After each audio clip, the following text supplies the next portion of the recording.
So I own a wedding venue and I'm planning on opening a farm. I've talked a few times about how I'm in the research phase of opening a farm, and I wanted to talk about the different phases that I've structured for myself for the process of opening this new business. So when I bought my wedding venue in my mid 20s, I had a background in business and I knew I was getting a smoking deal on this piece of real estate. So I dove right in and I bought it. The problem was, I didn't really know anything about the wedding industry and I didn't know anything about the hospitality industry. And that lack of knowledge really hurt me. And I made a lot of mistakes in my first few years of owning a wedding venue because of my lack of knowledge in the industry. So now, opening my second business, first I chose what business I want to open and I understand my why of wanting to open a farm. I'm currently in my research phase of opening a farm. So, what I've been doing for the past year is reading books and listening to podcasts, making sure this really is what I want to do.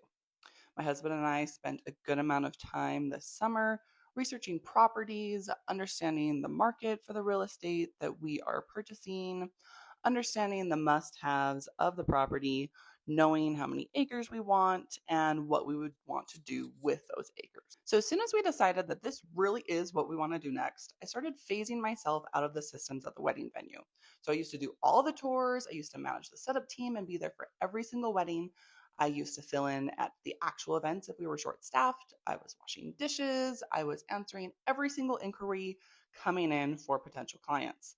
And I slowly integrated all of those duties onto other employees, very slowly, to make sure that those systems held and the quality of our service stayed where we needed to be for those weddings. So for the wedding venue, I still attend our weekly management meeting on Wednesdays. I still send all the invoices and I still run payroll, but that's about it. And all of that, depending on the week, takes me about 5 hours a week.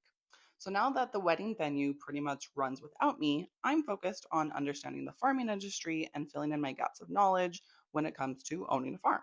Besides just reading books and listening to podcasts, I've actually signed up to go back to school at Utah State University this upcoming spring, studying a bachelor's of science in horticulture.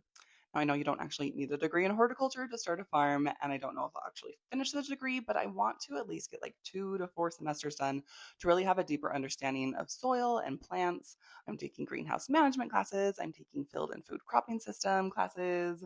I want to have a really good grasp on what's going on in the industry and how to create a successful farm. I also have plans to use my entire backyard to grow a very large garden this upcoming spring and test out some farming software that I'm really excited about. And then I'm going to buy the real estate associated with the farm. So if you're interested in seeing what happens on my journey in starting a farm, follow along here and ask me any questions about the wedding venue, about the farm, about myself. I am an open book.